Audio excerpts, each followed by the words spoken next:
안녕하세요. 커피앤톡입니다. 오늘도 와주셔서 감사드리고요. 바로 서연이 읽어보겠습니다. 안녕하세요. 저는 경기도 파주에서 30대 주부예요. 작년에 가족의 소중함을 뼈저리게 느낀 일을 얘기해보고 싶어서 글을 올려봅니다. 저는 대학교에 진학해 2학년을 마치고 휴학기간을 좀 가졌어요. 다들 어학연수나 해외여행 등을 위해서 휴학을 하지만 저는 그냥 사회에서의 경험을 일찍 접해보고 싶어서 휴학했던 것 같아요. 형편이 엄청 넉넉하지는 않았지만 부모님께 용돈을 받아서 생활을 유지하며 해보고 싶었던 일들을 해봤어요. 짧게 광고회사에서 아르바이트도 해보고 분식집에 가서 알바가 아니라 정직원으로 일도 해보기도 했고요. 또 돈을 들여 디저트 만드는 일도 배워보고 두어 달 꽃꽂이에 미쳐있던 적도 있네요. 그렇게 꽉꽉 채워서 하늘을 보내고 다음에 복학하려는데 문제는 친한 동기들은 학년이 올라가거나 휴학을 더 하겠다고 하더라고요. 성인이 되었으니 혼자 해도 상관은 없지만 왜 여학생들은 무리지어 다니는 걸 좋아하잖아요. 저도 그런 성향인지라 혼자 수업을 듣고 밥 먹으러 다니는 게 걱정됐었어요.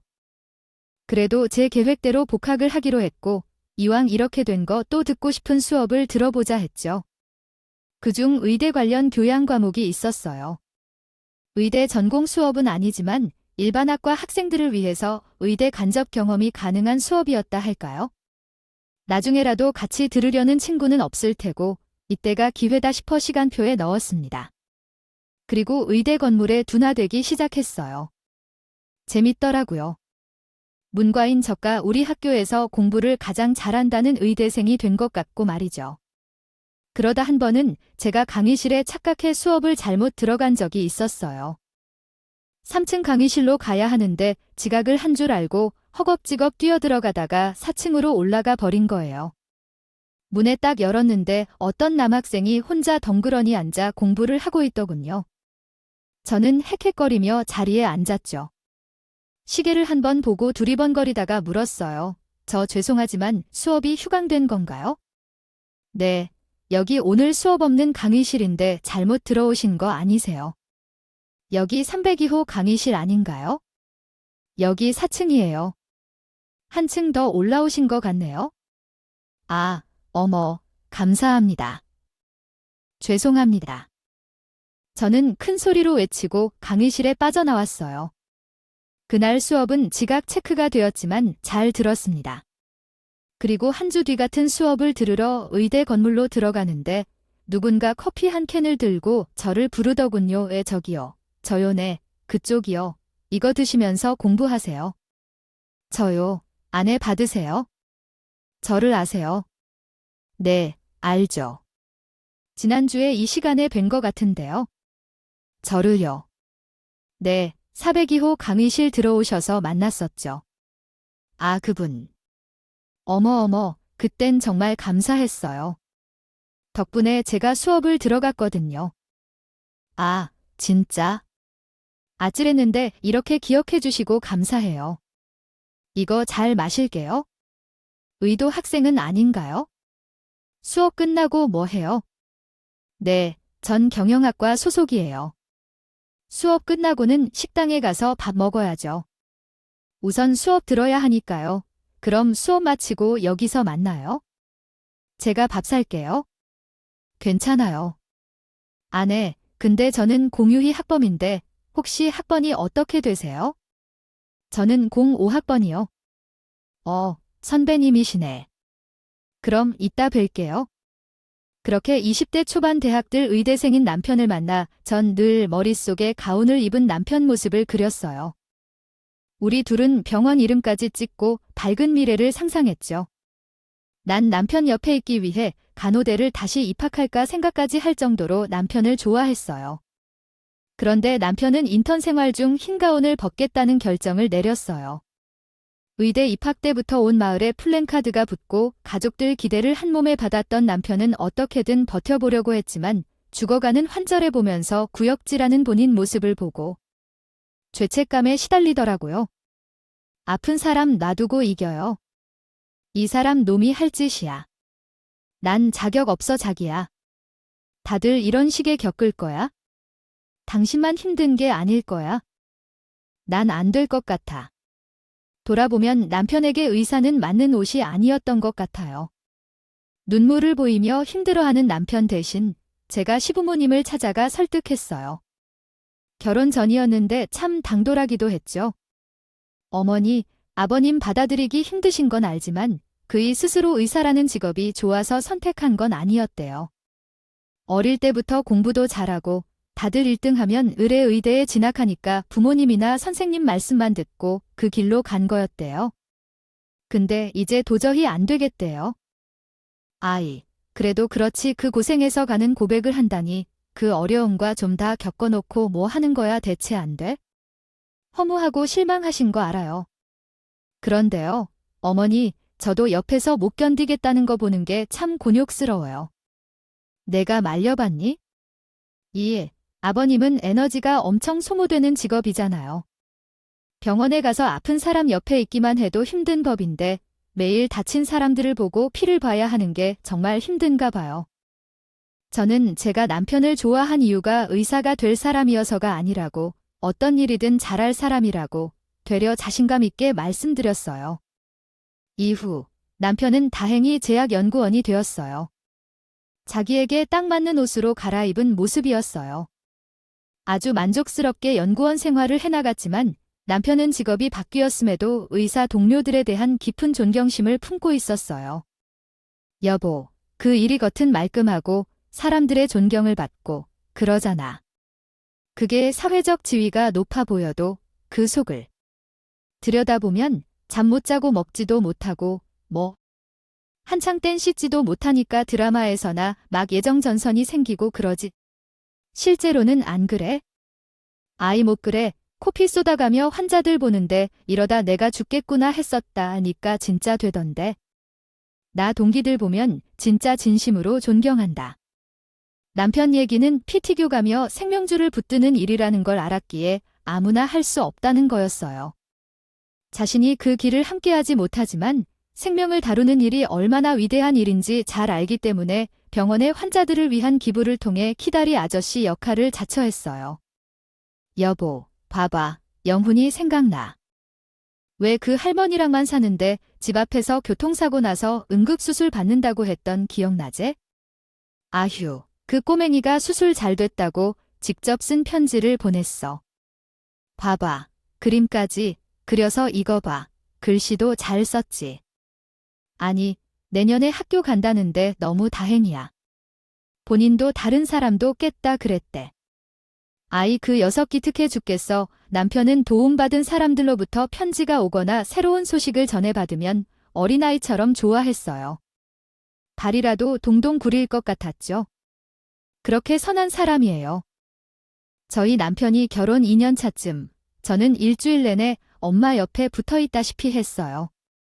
엄마의 관절염이 심해지면서 엄마 혼자 지내는 게 힘들어지셨기 때문이에요. 평소 백화점 판매원으로 근무하시면서 출퇴근하는 재미가 있다고 행복해하던 엄마는 갑자기 무엇 하나 스스로 할 수 없는 상황이 되니 자꾸 눈치를 보시더라고요. 저는 그 모습이 너무 안타까웠어요. 하루에도 몇 번씩 미안하다. 내가 너무 염치가 없네? 내가 고생이다 라는 말씀을 하셨어요. 남편도 그 모습을 보더니 당당하고 밝은 장모님 모습을 다시 보고 싶다면서 치료받으면 할 수 있는 일을 찾아보겠다고 했죠. 얼마 뒤 남편은 좋은 생각이 있다며 양가 부모님을 모두 모시고 다 같이 저녁을 먹자고 했어요. 시어머니는 남편 친구가 원장으로 있는 병원을 하나 갖고 있었어요. 의사 친구들을 돕던 남편을 어깨 넘어보면서 투자를 하게 된 것이죠. 아들이 의사가 되지 못했지만 주변의 의사가 워낙 많다 보니 투자 쪽의 잔뼈가 굵은 저희 시어머니는 병원에 투자를 많이 하셨습니다. 그곳은 착하고 실력 좋은 의사들의 시어머니의 운영 연륜이 더해지니 갈 때마다 1시간은 기본으로 기다려야 할 정도로 붐비는 정형외과였어요. 제법 큰 규모의 입원실까지 있는 병원이었어요. 시어머니는 식사 자리에서 엄마에게 일자리 제안을 하셨어요. 엄마를 동변상련의 마음으로 바라보는 듯 했어요. 그 일하던 사람은 집에만 있으면 더 병나요? 나도 처음엔 늙은 사람이 있다고 싫어할 줄 알았는데 내가 있어서 좋다는 거예요. 아이, 무리하지 말고 딱 3시간 정도 일해보면서 늘려가요. 같은 늙어가는 처제의 사돈끼리 돕고 살아야지요. 시어머니의 따뜻한 마음 씀씀이에 감사했어요. 그 덕에 엄마는 무리하지 않는 선으로 병원 사무실에서 일하기로 했어요. 바로 옆에 시어머니가 계시다 보니 더 마음 놓고 지낼 수 있었고요. 그 무렵 저희 아기가 태어나면서 저도 혼이 쏙 나간 것 같은 때였어요. 손녀가 눈에 밟혀서라도 수시로 연락하고 오실 법한데 엄마는 일하느라 피곤하신지 평소 같지 않게 연락이 너무 뜸한 거예요. 소녀에게 용돈을 주고 싶어하는 일하고 싶다던 엄마가 아니었어요. 일에 너무 취해 계신 느낌이었어요. 마음 한켠은 서운하기도 했죠. 낳았는데 이렇게 안 들여다보실 수 있는 건가 하고요. 하지만 쉽게 참견할 수 없었던 이유는 시어머니의 말씀 때문이었어요. 예를 들어 가족끼리 일하는 게 절대 쉬운 게 아니야. 너도 알잖니? 이게 같이 일하면서 한 사람 말만 듣고 왜 참견하기 시작하면 할 것도 없어. 양쪽에 갈등이 생기는 건 한순간이지. 그럼 얼마나 피곤하니? 그 상처만 남고. 그러니 서로 말은 아끼는 게 좋아? 일하는 사람한테 괜찮냐 할 만하냐? 아니, 뭐 그런 말 묻지 말고 어련히 다들 자기 역할 잘하고 있을 건데 괜히 쑤시는 꼴이 되지 않겠니? 시어머니는 엄마와 계약서를 쓰기 전 참견하지 말아달라며 제게 신신당부를 하셨어요. 원장님 남편 친구에게도 굳이 사돈 관계를 알려서 줄 게 없다고 하셨고요. 그래서인지 엄마도 일과 관련된 이야기를 저에게 꺼내시지 않았죠. 저도 일부러 물어보거나 하지 않았어요. 큰일이 없으니 묵묵히 일하시겠거니 했어요. 그렇게 엄마가 일한 지 6년이 되어갈 쯤 아이도 유치원에 가게 되었어요. 정신없이 시간이 흘렀어요. 이제 제법 스스로 하는 게 많아지니 숨이 좀 쉬어지더라고요. 마음의 여유가 생겨 그때부터 엄마에게 조금 더 신경을 쓸 수 있겠다 싶었어요. 그가 뭐가 그리 바쁘다고 그랬는지 너무 죄송하더라고요. 엄마랑 식사라도 할 생각으로 엄마를 만나러 점심시간에 맞춰 병원에 갔는데 엄마가 보이질 않는 거예요. 그래서 지나가는 간호사들에게 물었죠. 안녕하세요. 저 어머니를 뵙고 싶은데요. 행정보조로 근무하시는 행정보조예요. 저희는 따로 행정보조 하시는 분 안 계신데요. 누구 찾으시는지 잘 모르겠는데 잠시만요. 이 옆에 다른 간호사가 끼어들어 묻더군요. 아, 혹시 그 새벽에 나오시는 청소 아주머니 말씀하시는 건가요? 네, 청소예요. 아닐 거예요. 여기 이사님 소개로 노인 일자리 창출 뭐 그런 프로그램으로 청소는 아니고 사무실에서 행정일 놓는다고 하셨어요. 저희 병원에는 그런 분이 안 계세요. 혹시 그 머리 파마하시고 키는 저랑 비슷하시고 왜 팔목에 이만한 큰 점이 있으시고? 아, 네, 맞아요. 그분 저희 어머니 오른쪽 손목 바깥으로 점 있으세요. 아, 그 어르신이면 이사님 소개라고 하시는 거 보니까 사모님 소개로 오신 분 맞는 것 같아요. 저희는 사모님이라고 부르거든요. 그 아주머니 환자들 보기 부끄럽다고 병원 오픈 시간에는 못 나오게 해요. 네, 청소부라서 새벽에 일찍 청소시키는 거라고 하셨어요. 저희는 저에게 인사만 나눴었죠. 그 밤늦게 약품 정리 정도만 하게 할걸요. 좀 지적 능력도 좀 놔주시다고 하셨는데 막 청소 안 되어 있으면 말도 못 알아듣는다고 몽둥이 되고 혼내시던데요. 그분 맞으실까요? 간호사의 대답을 듣고 저는 그 자리에 주저앉았어요. 그 말을 듣는데 억장이 무너지더군요. 단 6일, 아니 6시간도 그런 일이 있었다면 아찔한데 지난 6년간 엄마를 궁지로 밀어넣은 게 나구나라는 생각이 들었어요. 어머어머, 일어나세요. 아, 여기 좀 도와줘. 아휴, 놀라셨나 보다. 어머니가 그런 일 하고 계신 거 몰랐어요. 저는 간호사들의 부축을 겨우 받고요. 정신을 좀 차렸어요. 저희 엄마, 지적장애 없으신 분이세요? 그런데 어떻게 몽둥이를 들고 아휴, 저희도 이상해 보이긴 했는데. 아, 사모님이 워낙 거친 분이라 혹시 저희한테도 해코자 하시면 어쩌나 싶어서 신고도 못했어요. 죄송해요. 잘못도 없는 간호사분들이 제게 사과를 하더군요. 선생님들이 지금 사모님이라고 부르시는 그 사람이랑 청소하시는 저희 엄마는 사돈지간이에요. 저희 시어머니시거든요. 전 여태 그것도 모르고 더머 시어머니요. 그럼 사모님의 며느리 되세요?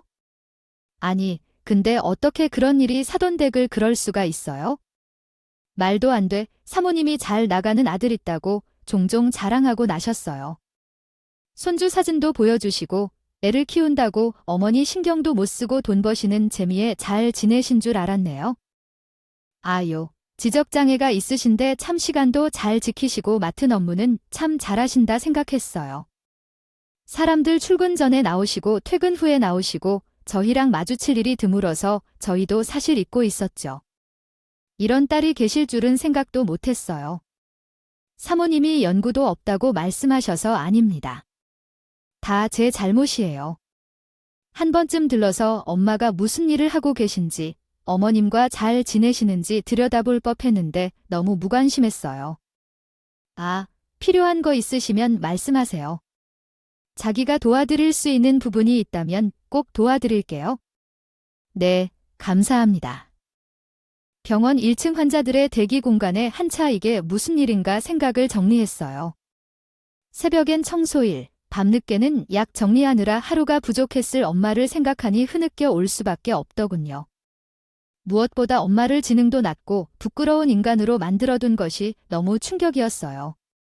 부들부들 떨리는 손을 부여잡고 끝까지 파고들겠다는 각오를 다졌죠. 가만, 뭐부터 해야 하지?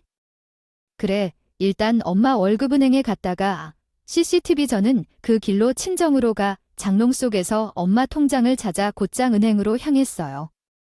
계좌 조회를 해봤더니 웬걸요. 6년간 입금 내역이 하나도 없는 거예요. 어이가 없었죠.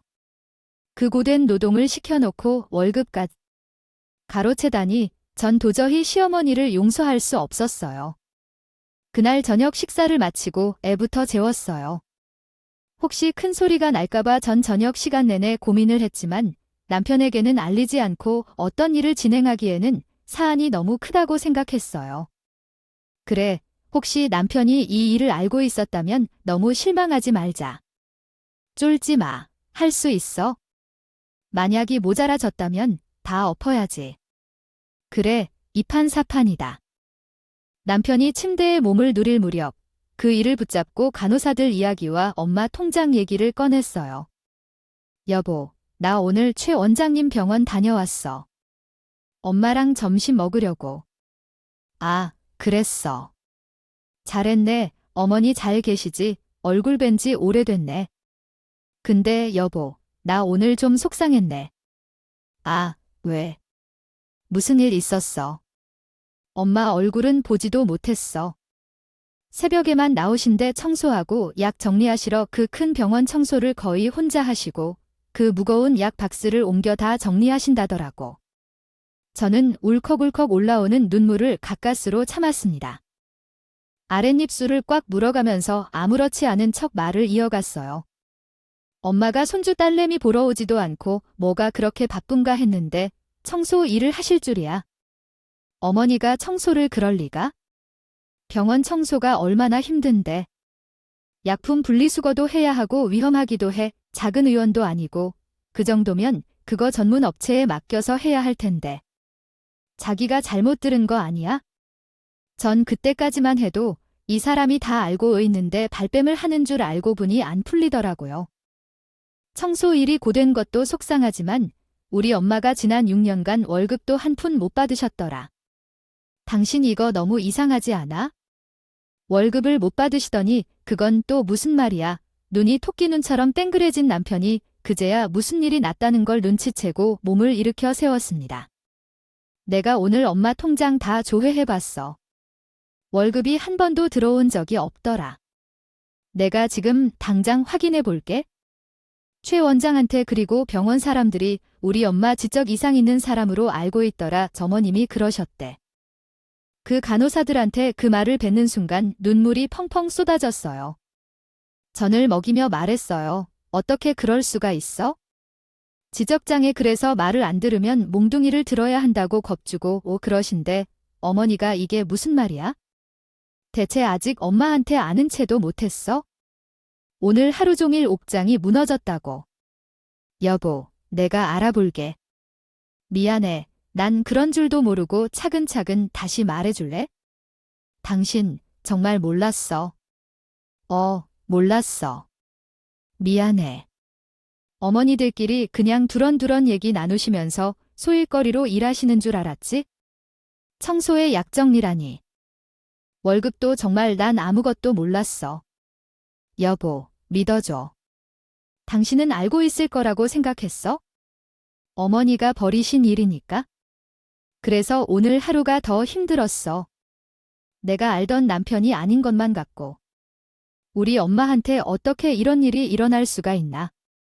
엄마가 이상해져서 나한테 말도 못하는 거 아닌가? 너무 무서웠다고 아냐? 나도 제 원장 병원이라고 해서 출퇴근을 하는 것도 아니고 가끔 안부나 전하지 병원 돌아가는 사정은 잘 모르니까 길게 통화해봤자 형편 어려운 환자 수술이 있다 그런 것만 말하고 끊어서 미안하다. 여보야, 간호사들이 도와줄 수 있는 일이 있으면 다 돕겠다고 했어. 간호사들은 엄마랑 마주칠 일이 그리 많진 않은데 어머니가 우리 엄마더를 연고 없는 사람이라고 해서 딸이 있을 줄 몰랐다고 하더라. 그래도 엄마 오른팔목에 있는 점을 기억하고 있어서 우리 엄마 얘긴 줄 알게 됐는데 들으면 들을수록 기가 찬 거야. 몽둥이라니 세상에 엄마가 전화로 물어봐도 얼버무리던 이유가 이거였나 봐. 어머니가. 혼내실까 봐. 대체 누가 누구러 내나 정말 어떻게 해야 해요? 여보, 진정해. 내가 알아볼게. 저는 울며불며 남편에게 상세히 다 말했어요. 퇴근 후라서 많이 피곤했겠지만 얘길 다 듣고 남편은 친구에게 전화를 걸어서 자료 요청부터 하더군요. 저는 옆에서 통화 내용을 듣겠다며 스피커폰으로 통화하라고 말했어요. 늦은 시간에 미안해. 내가 물어볼 게 좀 있어서 통화 괜찮아? 괜찮아. 이 시간에 무슨 일이야?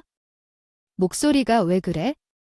저기 병원에서 일하시는 분 중에 청소하시는 분 있잖아. 왜 그 60대 후반쯤에 정수 시간은 아침에 이런 시간에 하신다던데? 미안해. 야, 내가 청소일 같은 건 어머니가 전혀 신경 안 써도 된다고 하셔서 자세히는 몰라. 그분이 우리 장모님이셨어요.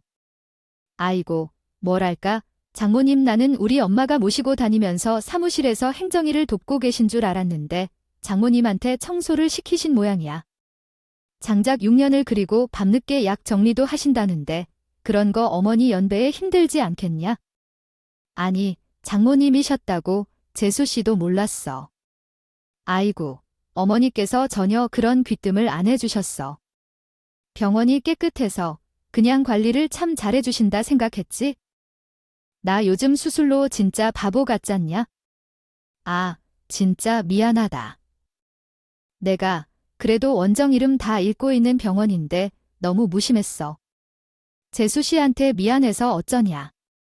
저는 목소리의 기운이 없어진 채윤이에게 괜찮다고 말했습니다. 안녕하세요. 저 채윤이 엄마예요. 괜찮아요. 원장님, 제가 오늘 그 사실을 알고 좀 놀랐지만 원장님 잘못은 아니니까요. 긴 시간 동안 엄마가 고생한 것을 생각하니 마음이 무겁긴 한데 바로 잡아야 할 일이 몇 가지 있어서요. 좀 도와주시겠어요? CCTV 좀 부탁하자. 내가 내일 병원으로 들를게. 발만 확보해주면 좋겠다. 그래, 걔야 물론이지. 내가 보안팀에 연락해줄게.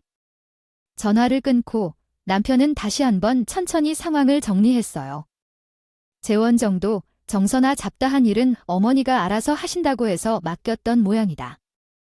얘도 당연히 업체 통해서 하고 있다고 생각한 것 같네. 그런 허들은 일을 우리 장모님이 하고 계셨더니. 하긴 의사들이 진료 생각만 하지 그런 거 생각하기 어려울 거야. 자기가 이해해주고 내가 사과할게.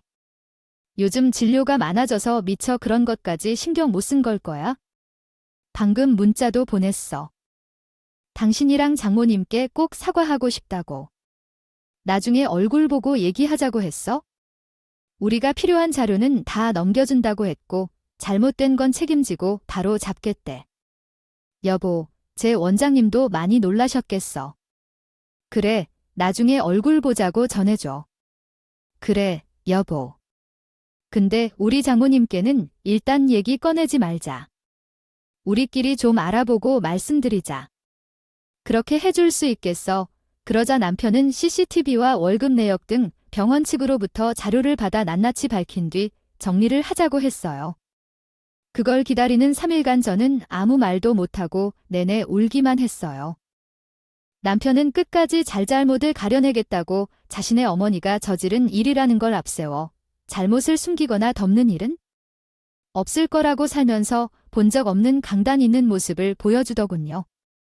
그런데 몇 초 후 남편과 CCTV를 살펴보다가 찜찜한 사실을 한 가지 알게 되었어요.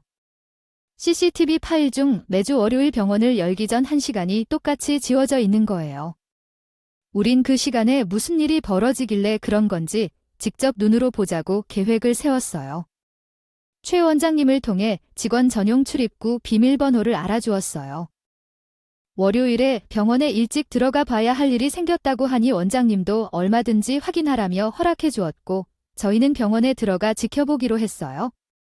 아침이라 병원은 조용했어요. 일찍이 잘 내려다 보이는 2층에 남편과 저는 자리를 잡았습니다.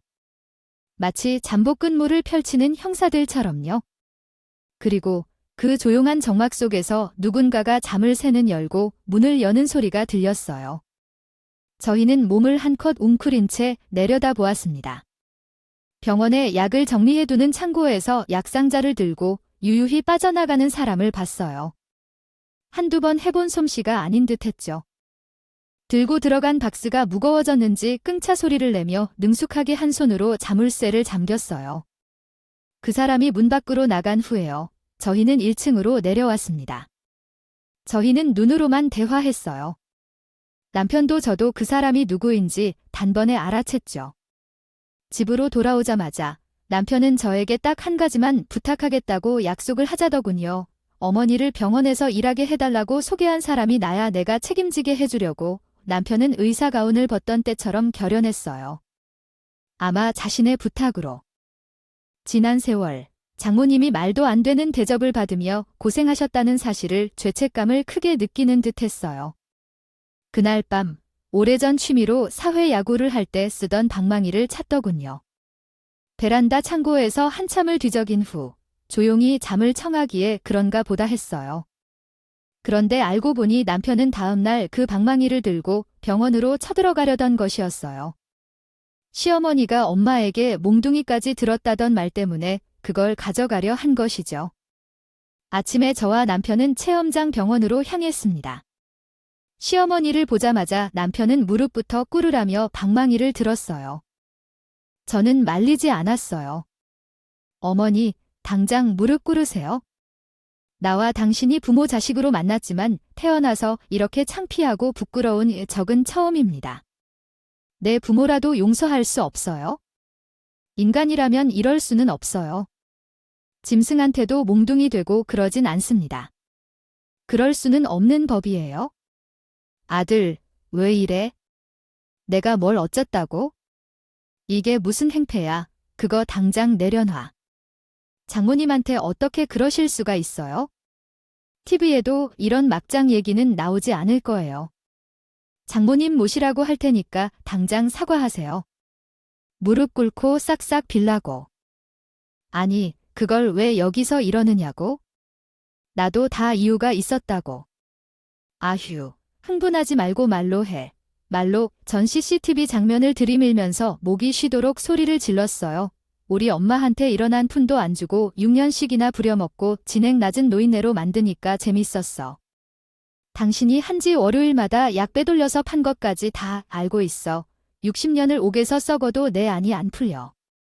내가 그냥 넘어갈 줄 알아? 이거 제대로 봐. 그런데 시어머니의 변명은 코웃음이 쳐질 정도로 어이가 없었어요. 너희 엄마가 번 돈은 다 모아뒀다. 어차피 손주 주려고 도움 번다길래 내가 손녀딸에게 주려고 모으고 있었다고 하모어도 모르면서 어디서 바둑바둑 소리를 질러? 그게 무슨 개소리야? 번 해주면 될 거 아니냐? 그건 내가 당장 줄 수 있어? 모두 보내주마. 그러니 여기서 이러지도 말을 쪽팔리게 해. 반송은커녕 그 와중에도 본인 얼굴 팔리는 게 더 중요한 사람이구나 싶어서 정이 떨어졌어요. 남편은 약에 대해 물었습니다. 엄마, 월요일 아침마다 병원 전화 들면서 뭐 하신 거예요? 혹시 약 빼돌려서 파셨어요? 그거 얼마나 중범죄인 줄 알아요? 무슨 소리야.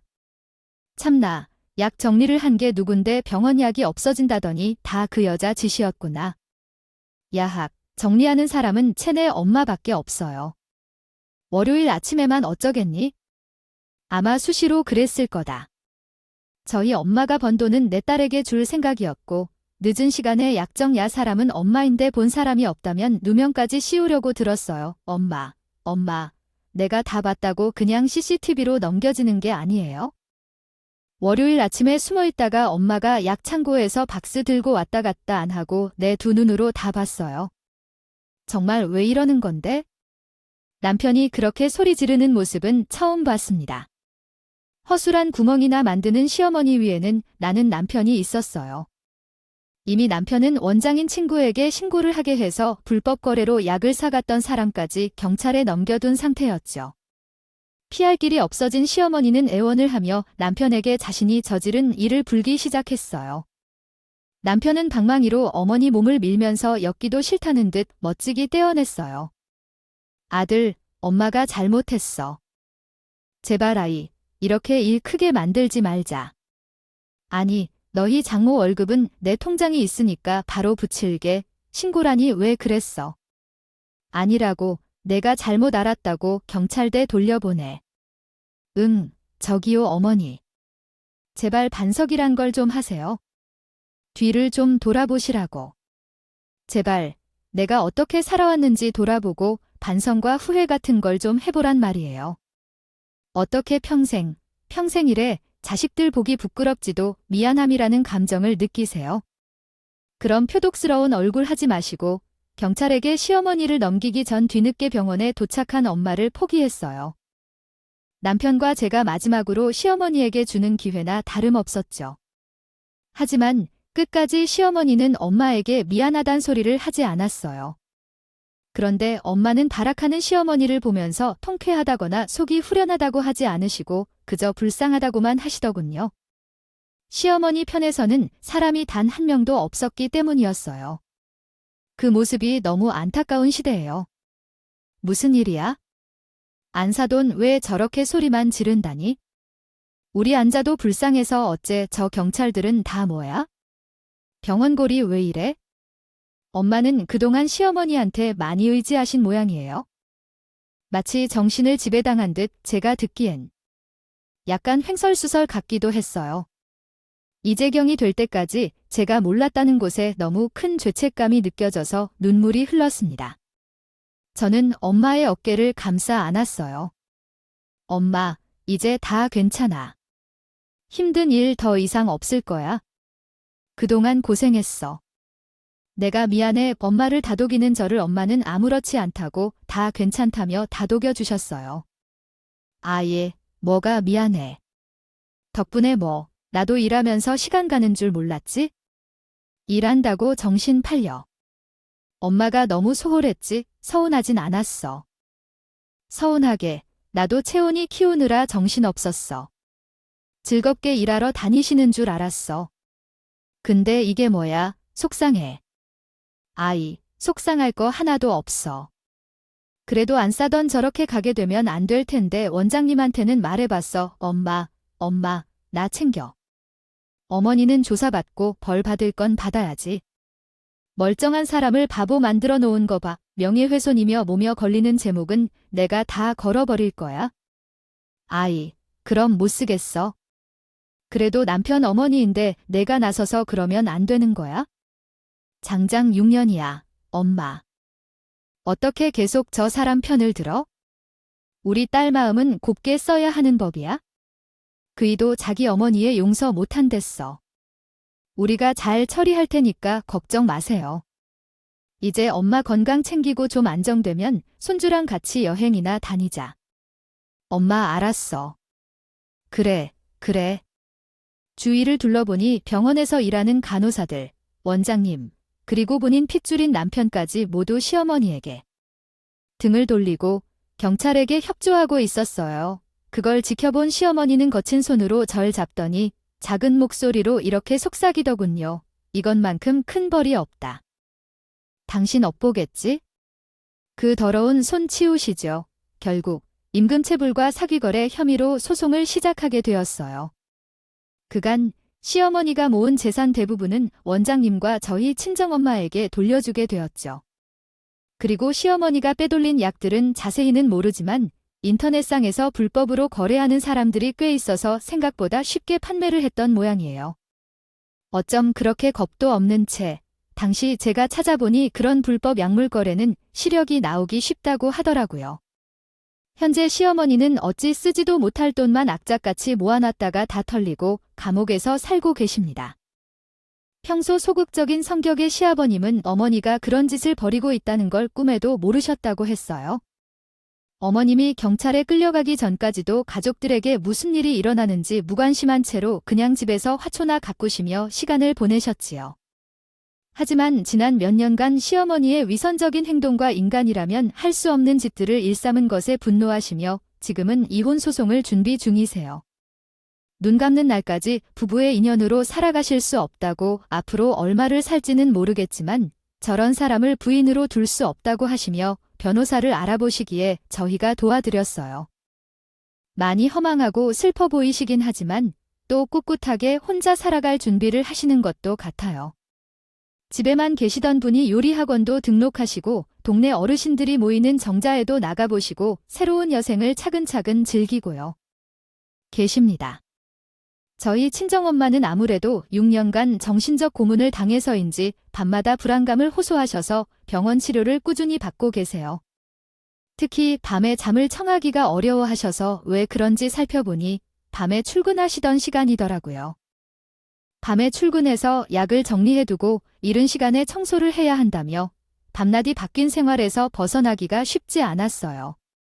작은 소리에도 깜짝깜짝 놀라고 아무도 없는데 뒤를 한 번씩 살펴보시기도 하고요. 엄마의 그런 모습을 볼 때 시어머니를 찾아가 욕을 퍼붓고 싶은데 옆에서 제 손을 잡아주며 미안하다고 사과하고 장모님에게 최선을 다하는 남편을 보고 참습니다. 퇴근길에는 장모님이 좋아하시는 빵을 사왔다며 식탁에 한 꾸러미 내려놓기도 하고요. 집 앞에 있던 붕어빵 리어카가 지하철역 앞으로 옮겨서 멀어졌다며 투덜거리면서도 꼭 길을 멀리 돌아가서라도 사오고요. 주말엔 꼭 외곽에 나가 분위기 좋은 카페에 가자고 해요. 잔디 깔린 넓은 정원이 있는 카페 테라스에 앉아있으면 남편이랑 딸내미는 잔디밭을 뛰어다니고 저랑 엄마는 여유 있게 차 한 잔을 즐기며 좋은 기억만 갖고 살자고 약속합니다. 고통스러운 시간은 있었지만 남편은 제 키다리 아저씨같이 든든하게 곁을 지켜주고 어머니도 건강을 되찾으셨고 우리 예쁜 딸은 내년에 학교 간다며 늘 TV에 나오는 언니들 흉내를 그렇게 내요. 건강하게 잘 커진 것에 그저 감사의 따름이죠. 우리 딸, 제가 엄마를 6년간 방치해둔 것을 생각하면 제가 후련하고 다 제 탓만 같아서 한동안은 정말 힘들었어요. 엄마에게도 이런 말을 하니 저를 토닥이며 이러시더라고요. 너도 낡아진 입장으로 한번 생각해봐. 내 딸이 정신없이 아둥바둥 살고 있는데 너를 신경 안 써줬다고 서운하거나 미울 것 같니? 엄마 마음은 다 똑같은 거야. 너도 내 입장이 되면 내 딸을 이해할 거야. 이건 내 문제가 아니야. 엄마가 바보 같아서 내 시어머니가 가족이니까 그 말을 다 믿은 거지. 내 잘못은 하나도 없으니까 절대 자책하지 마. 엄마 속상해. 엄마의 위로에 또 한 번 눈물을 흘리며 죄송하다 연신 사과를 드렸어요. 요즘은 시어머니를 떠올리면 우리 엄마가 한 말이 딱 맞다 싶어요. 일상에서 소소하게 행복을 누리지 못하고 본인 곁에 있어 줄 사람 한 명 없는 쓸쓸한 인생이 된 게 가장 가혹한 벌이 아닐까요? 제 곁에 있는 소중한 가족들에게 한없이 뜨거운 사랑을 베풀며 살아가려고 합니다. 여러분도 집 밖에서 만나는 사람들에게만 친절하게 하지 마시고 오늘 지금 내 옆에 있는 가족에게 더 따뜻하고 친절하게 대해보세요. 나의 삶이 내게 주어진 시간이 더 풍성해질 것입니다. 저도 이제야 깨닫고 느낀 점을 말씀드려봐요. 물론 몇몇 분들은 너나 잘하세요 하시겠지만 저 같은 실수하지 않으시길 하는 마음으로 용기 내서 제 이야기를 써보았습니다.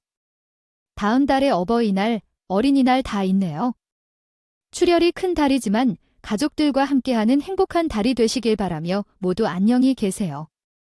제 사연 들어주셔서 감사합니다. 지금까지 커피앤톡이었습니다. 오늘도 끝까지 함께 해주셔서 감사하고요. 다음 영상으로 또 찾아뵙겠습니다.